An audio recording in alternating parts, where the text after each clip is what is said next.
Hello, thank you. Thank you everyone for coming. My name is Milica Tičerić and this is my artist talk. I'm recording this artist talk because I'm presenting my photography as an artist at Oxfordshire Art Weeks 2024. Yes, today I will be talking about my art and photography, and I hope this will all make sense to you.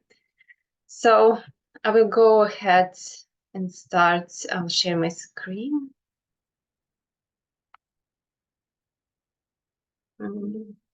Just so I need to figure out how to do it. I'm so sorry. Okay, here we go.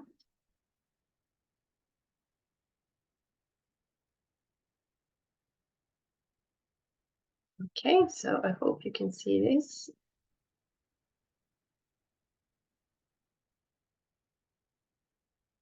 Okay, so here we go. Thank you very much for coming. As I said, this is my presentation, my artist talk, which is a part of Oxfordshire Art Weeks this year. Today is not correct. Today is the 18th of May, but that was a little mistake, so we can go on from that. So a little bit about me. I'm a visual artist, designer, and photographer. I am based in Oxford, but I am originally from Belgrade, the capital of Serbia. I am a self-taught photographer, and for many years I've been working and experimenting, and I didn't show my work to hardly anyone, except a little bit on social media. But then I decided that I would like to study art, and I completed my master's degree from the University of Reading in 2022. I really like exploring with photography, and I am pretty much interested in analog more than digital. I often use myself and my body as my subject. At the moment, my focus is art research of loneliness and femininity. So I will start first with all the years of not showing my work and how did my work look back then. So I went on a holiday with my friend and I brought one of these disposable analog cameras. And I think I remember the analog cameras and film cameras from my childhood. We used them for a while and then we just stopped using them, which is what it's a shame because I really enjoyed not knowing what I'm taking, not seeing the photograph when I take it right away. So we went to Greece and we had this little disposable camera, and I really enjoyed the whole process of not knowing what you took, what you photographed, and also really enjoyed photographing people. So when I finally got to develop this film, I was just the excitement that I felt, the rush that I felt, the joy that I felt with the images that they were up to my standard, up to my memory of the events, how they happened. I think I couldn't compare that to anything else. So I decided to buy my own analog camera, and I bought my camera in around 2015. I'm just trying to have a little bit of technical issues. Okay, here we go.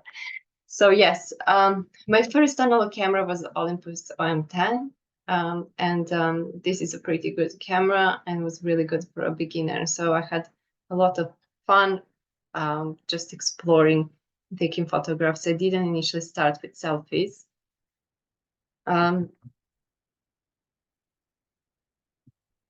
I was taking photographs of everything, my family, my pets, experimenting with different films,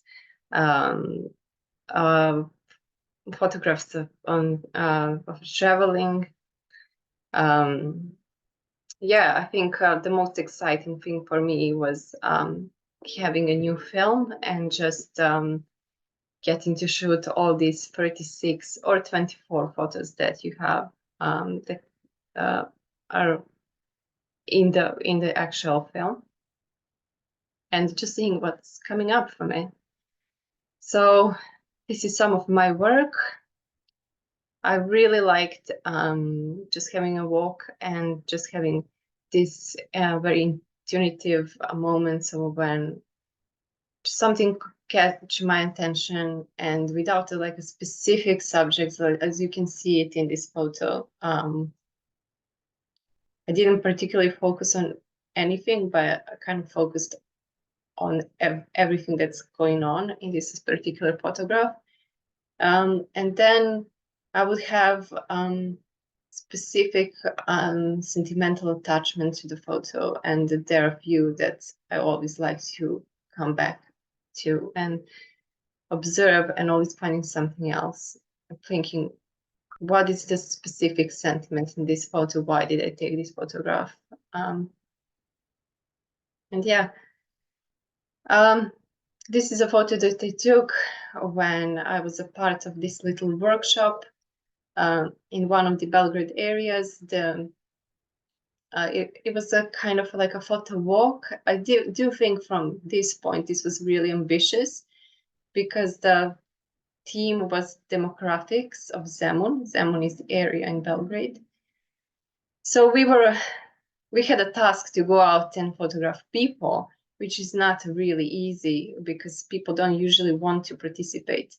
But I went to this market and I saw this woman. Actually, I really liked her 60s makeup and her hair. And then this man on the right, I think it's her husband, who came in and he said, yeah, you can take a picture if you take a picture of both of us. And I just thought that's really cute. I think they kind of responded to my analog camera, because as I noticed that when I'm walking around with my analog camera, it really brings this memories into this generation who was using them a lot when they were young. They don't really have digital cameras, they only have their phones now, but they used to use analog a lot.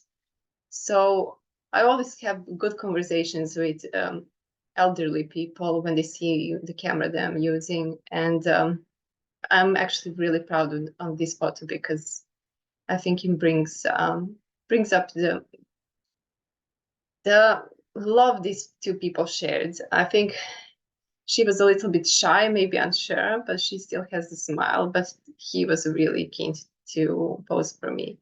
So I never actually found them. I never actually went back with intention to give them this photograph, but I think I might do that in future. So, as I said, I experimented with lots of different films. This film is a film made by independent producer in California, I believe. It's where he lives. He sent me 2 films. I also found him online. So he manipulates the Kodak film. I'm not sure what his process is, but I think he manipulates it with light and then sells it as his films have this particular effect. This is a double exposure. This is why it looks like these buildings are floating. But I think it worked really well with the light conditions, the sunset, and with this effect of pink that we have on this film. Also, yes, this is another one of those. I did loads of double exposures. I realized I can do that in camera, and I had so much fun with it. I had so much fun with film soup, which is a technique where you soak your film in different liquids, such as alcohol, dish soap, and similar. and sometimes you do ruin it, and it's actually quite dangerous for your camera because the chemicals can kind of ruin it. But sometimes I will have a good results. Like this is, I really like how this turned out. I must say, I think I should have mentioned that in the beginning, is that I don't really use any post-processing on my photographs, and I haven't used anything on these. Sometimes I use crop, but I tend to kind of work with the result that I get.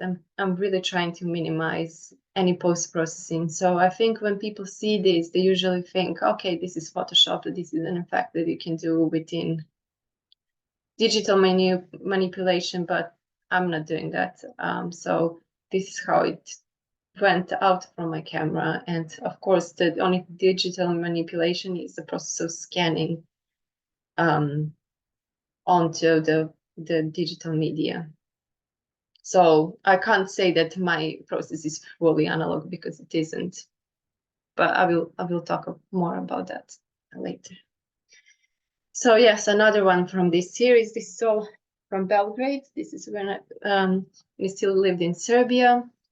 And this is my sister. We used to do loads of these photo walks and just took pictures with our analog camera. As I said, I also enjoyed a lot taking photographs of architecture. And when I realized that I can use double exposure within camera, I used it as an effect to romanticize especially the images of Belgrade that I felt like I wasn't really agreeing with the representation of Eastern Europe that I was seeing in the media, and I always had this really nice this tension that I think I had to kind of represent it from a different, really unseen angle.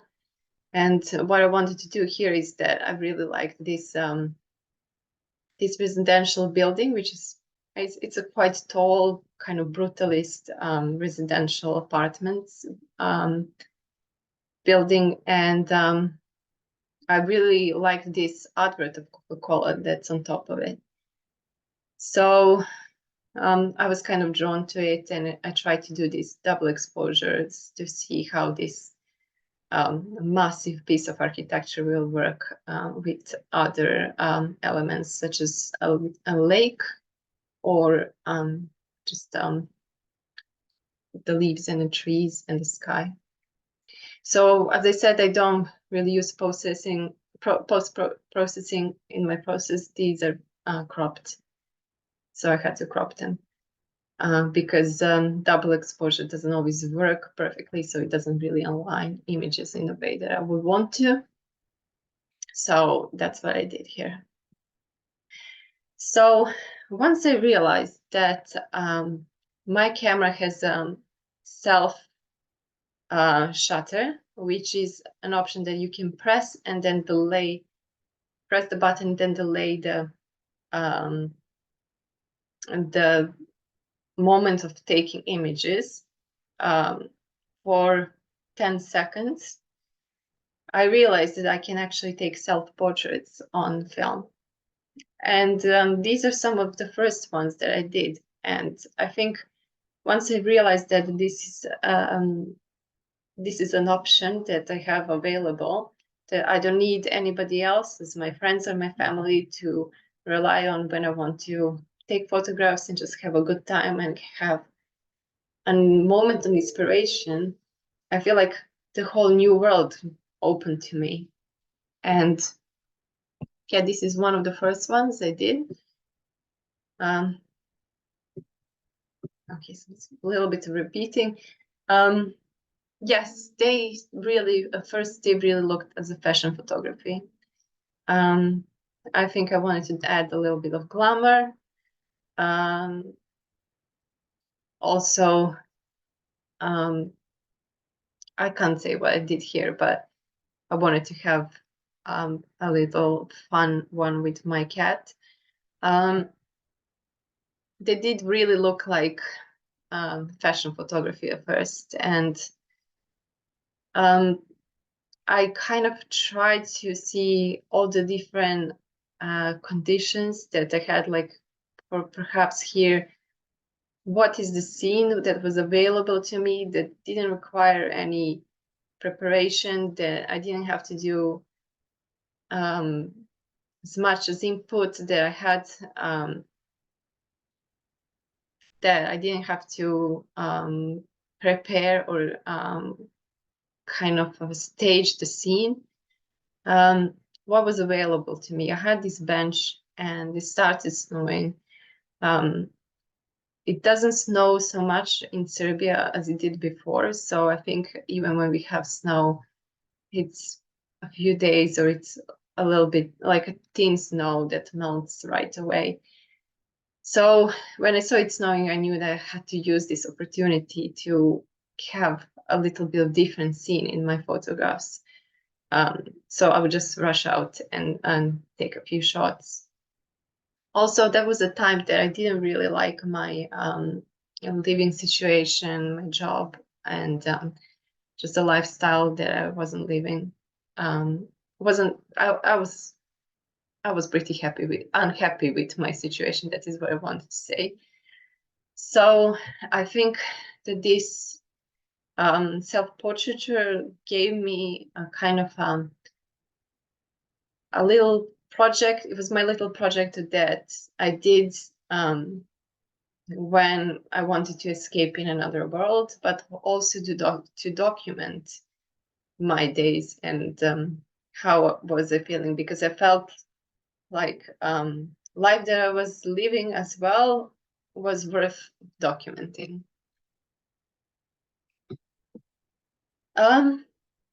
This is a series that I did when I was inspired with neo-noir films, and I particularly like this photograph because this was the film that was expired. So I don't know if you're familiar with the film photography. Films have expiration date.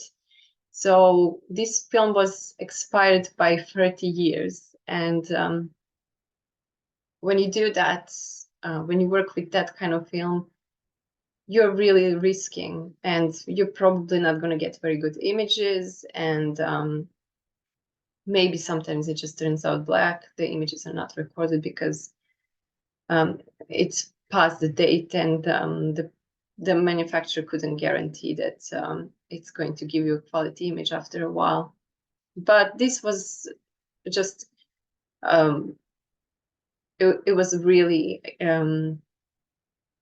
interesting to me because I wanted to risk. I wanted to see what can I get, and I gave this film to a man who was developing films. I think he's a photographer on his own, and he said, "Oh, I can't work with this. This is going to turn out grainy. The result is not going to be good." But I told him, "Please, can you just develop it and give me what you have?" And this is why this image is so pixelated, and I actually loved it. Even though neo-noir films are very heavy on contrast, I think it kind of gave me an image that looked like it's been improperly stored somewhere in the archives for many years from some neo-noir film shoot. So yeah, I was pretty happy with that. This is another one of those from the same film. Also, this was inside, so the contrast is also really low. It looks pixelated. It looks almost like a bad painting. But yeah, it was in my parents' house. So in 2017, I moved to the UK, and I lived in Birmingham for 2 years. So I feel like this was kind of really a different era for my photography as well. I didn't really cope very well with living in the UK. I didn't really look after my mental health very well. So I often felt lonely and isolated. And also, I think that this kind of change in a light that was available really made an impact on my photography. Because I think that Serbia has much more natural light, which made my process much easier. So I continued experimenting with what I have, taking photographs of myself in the places where I lived, also when going on holidays, also using the ordinary scenes that were around me. This was a lobby of a hotel in Cuba. Also, this is back in Serbia when I went for a visit. I like to use these spaces which just look like a pile of rubbish or neglected stuff. If I feel like that the color is particularly works with things that I'm wearing that can match, or I think at the same time, it seems like I'm staging a lot, but for me, it's quite intuitive. So I would just think, for some reason, the colors of this place, the things that are laid out, this is just really speaks to me that it needs subject to stand there and being photographed. And one of the reasons as well I was doing it the way I was doing it, it's not because I didn't have anyone to be my subject. It's because this was so easy. It was so instant. I felt like if I was to explain it to people, it would take so much time for me to get the subject to pose in a way that I want to, for them to get prepared, because people don't like to be photographed these days when they're not prepared.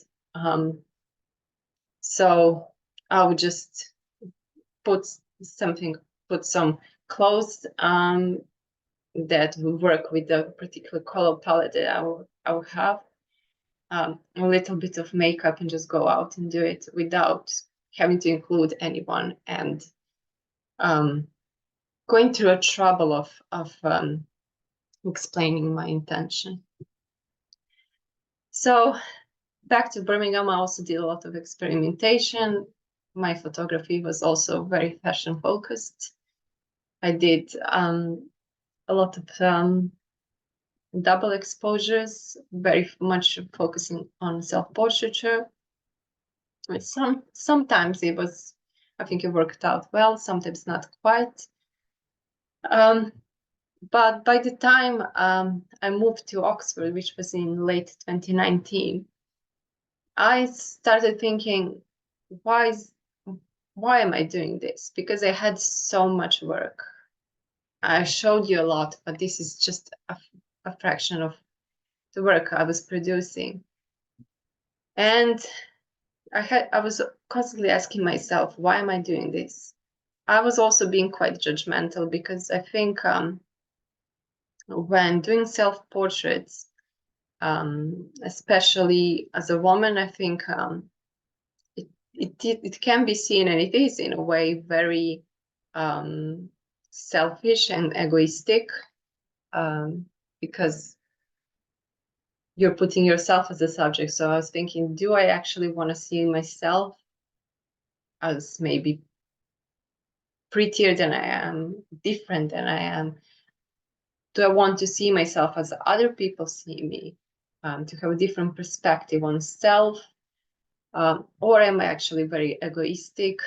What is the goal of this? Am I just having a good time because I think it's fun? Is this an art project? Is this some form of art therapy, as I mentioned? Am I compensating for maybe like lack of self-esteem or similar? This is a self-portrait that I did. I'm gonna move myself a little bit. that I did in the lockdown. So my birthday is in April, and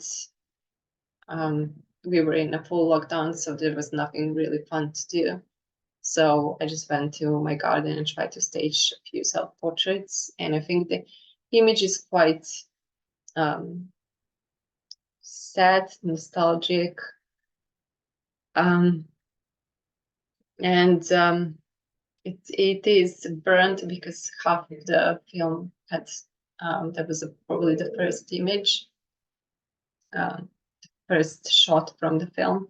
So it was exposed to light. But it does really represent how I was feeling in the first lockdown. I felt trapped and a sort of frame that is half burning. It was burnt by light. So given the context, I do think it works.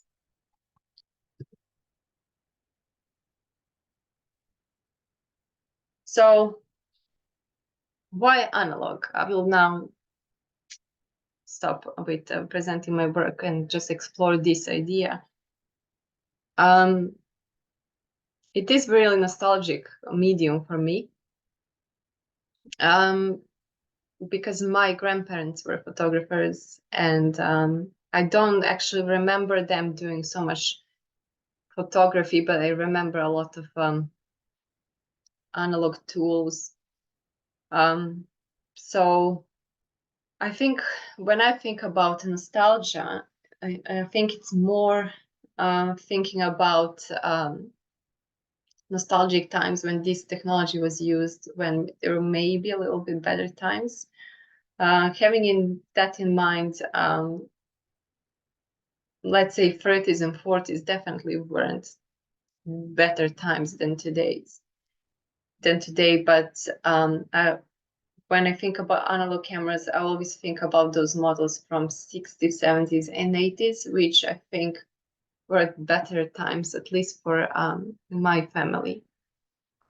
As a millennial, I'm born in late 80s, and I think that I kind of always struggled with this really rapid technology development. I always felt like I am far behind, that I have to train myself for different software, for different tools. Everything has to be done very quickly, because if you don't do it, you're going to be behind, you're going to miss out, you're going to not be competent, you're not going to do great work. I think we always underappreciate how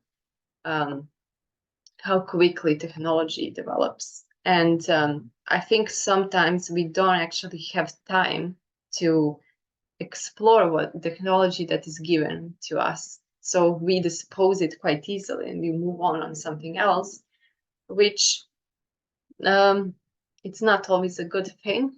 There is always something better, something newer being produced, but why is it that thing that we have today, why we can't just sit with it and use it as it is, and then yeah, appreciate what we have. So yeah, I think it is kind of a way of resistance and fatigue to this rapid technology development. So when I went to study my master's at the University of Reading, I had to develop these ideas. I was really questioned, why are you doing this, the things that you're doing? And I came across to Sad Girl Theory by American artist and writer Audrey Woolen. So I was pretty much aware that my work exists only in social media, and maybe not really relevant because I'm not presenting my work in galleries. It's not physical, even though it is analog technology. It's only available on a screen. So in a context of social media, I was looking at other artists that they were doing similar or the same. And there is a lot of women who are taking self-portraits. One of them is Audrey Woolen, and she had this idea that female sadness and expression of this sadness, it's not a singular experience. It's not, you shouldn't be ashamed of it. It's a political statement. It's a form of empowerment. Social media has this power to create these communities of people that center around a specific interest. And one of them is, believe it or not, being sad. So women would create these communities online where they will express how they feel, they will express their struggles with mental health. Audrey Woolen is one of the women who would share her experience by taking self-portraits, and I do think that my work kind of fits into this conversation. Other artists that I'm really inspired by are, of course, Sidney Sherman, Francesca Woodman, and Vivian Mayer. They're all American artists that use their own body as a subject, with exception of Vivian Mayer, that also was photographing cities and others. She did a lot of street photography as well. But they're all women that found this idea of putting their own body into the space, getting really creative with self-portraits. Sidney Sherman went into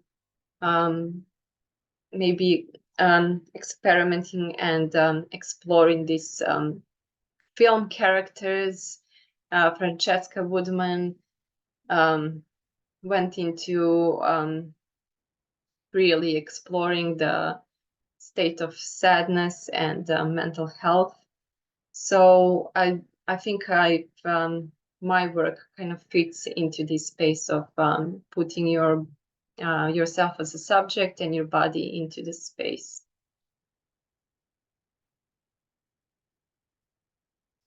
So when I did my work for the my master's course, I was trying to experiment with similar ideas, and also different films with different light sensitivity. So opposing to the other work that I showed before, these are really heavy in contrast. I did this work where I kind of shared an inspiration from the music I was listening to. So I was also trying to fit myself into the space. This time it was street, and I tried to use my my clothes and my hair kind of fitting into the space where I am and almost disappearing. I also like to experiment with cyanotypes. I'm not doing them at the moment, but I found that they are very useful with getting a new image after the image that you already have in an analog way. Although the process is not fully analog, it is quite handmade and manual. So how I do it is I manipulate the image to make a negative, and then I print it on transparent paper and then expose it to the sun as a cyanotype. I also did a little bit of studio work, as you can see in this image. As again, experimented with cyanotypes, not always showing my identity, as in this image. This is another work that I'm really proud of, and it's something that I would like my work to go in this direction. So I will quickly just read the text and then I'll explain the image. I do not like leaving somebody with whom I have been getting on well without finding out his address or when shall I see him again. When this does happen, in spite of all my efforts, I feel uneasy for several hours. And then it's not continuing. So this is a quote from a book called My Friends by a French writer, Emmanuel Bob. Emmanuel Bob lived in between two world wars, and for some political reasons, he's not very known. He only became to be known in 90s. And the reason for that is this book called My Friends. And in this work, he talks about an experience of a young man who became he's a war veteran from the First World War, and he lives in Paris, and he's very lonely. He's looking for friends, he's looking for lovers, for connections, but he's also a comic character. He messes up. He's really struggling to find his place in the world, to get work. And he sort of just wanders Paris and is looking, just looking to find himself mostly. And when I read this book, which I highly recommend, and it's really short, beautiful work, I thought there is definitely a reason why this work became popular so late, again in 20th century, because it does resonate with how people feel and how I felt, especially as a foreigner in a time when we were all experiencing COVID and lockdowns and the consequences of that. I think we were all quite alienated, and I was really struggling with making a connection with people in a city where I didn't know anyone, and I couldn't really go out and meet people. And I felt like my actions were wrong, and maybe I'm just scaring people, or there is a reason why they don't like me. And I thought it would be a very good idea to make a series of self-portraits and to try to represent scenes from this book. I did make a few images, but this is something that I would like to develop in the future. Even though it is a different time in history, and it's a story about a man in a different country, I think it's a universal experience that so many of us can relate to. So what I try to represent here is that image that could be taken at any point of time. Although the plastic cup says, okay, it's not the early 20th century. I tried to get an ashtray, but it's quite hard to do that in Oxford. I think they don't have them anymore. But also I didn't want to disguise myself as a man. I wanted to be obvious that this is a woman sitting in a cafe having a coffee by her own, possibly.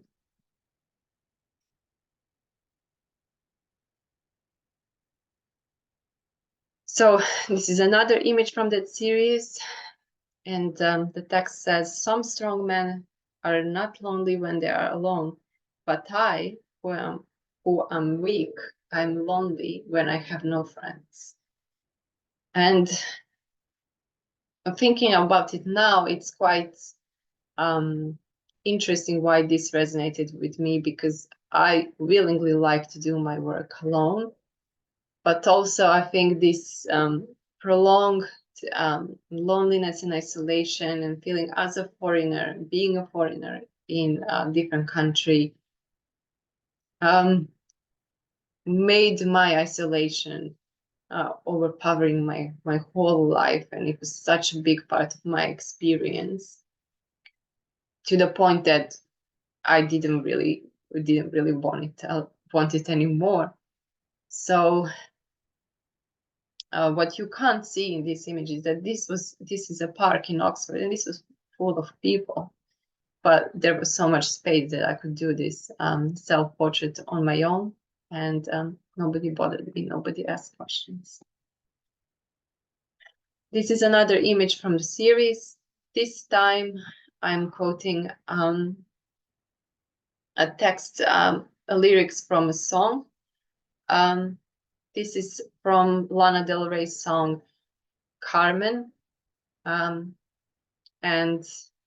I also liked it because I always felt like I have all these beautiful dresses, but I have nowhere to go, nothing to do, COVID. And post-COVID and all my life experience is just me staying at home. So then I was inspired to do this self-portrait, and I think that text really resonated with that. So this is an image that really, I think, looking a lot of Francesca's Woodman work, really is referencing in here. Yeah, another self-portrait in movement, another one with the movement as well. This is the work that I did last year in when I did artist residency in Heraklion in Greece, in Crete. The residency is called Lakos Artist Residency. I went to the beach, which was really close to the airport, and these airplanes always, like every 20 minutes, landing to the nearby airport, and I thought it would be such a shame not to remember anything from that scene, because the beach is so wide and beautiful, and it also feels a little bit wild. But it's just a little beach that nobody really likes because it's close to the airport. So I try to capture myself and remember this experience. And Crete is a very, very inspirational place to me. I think it's really magical. Even in Heraklion, which it's not a really touristy city, and this is why the residency's idea is to kind of bring up this part of the city which is kind of neglected, and it was formerly known as like a red light district, but now it's a place where artists are doing their work, and there's lots of street art and murals, and I do think it's a great thing they're doing. So all of this and people that I met in Crete during my residency inspired this image, and I wanted to show something more than a typical touristy environment, which I don't really know if I succeeded here. So thank you very much for coming. Thank you very much for listening to me. I hope you got a little bit of a glimpse of my work, and I know it was quite a lot to share and maybe to understand, but I'm really grateful for you coming. And now I will stop sharing, and I will be open for questions. But yes, okay, and I get it, I understand. I will stop recording, and then we can have a further discussion. Thank you very much for coming. Thank you.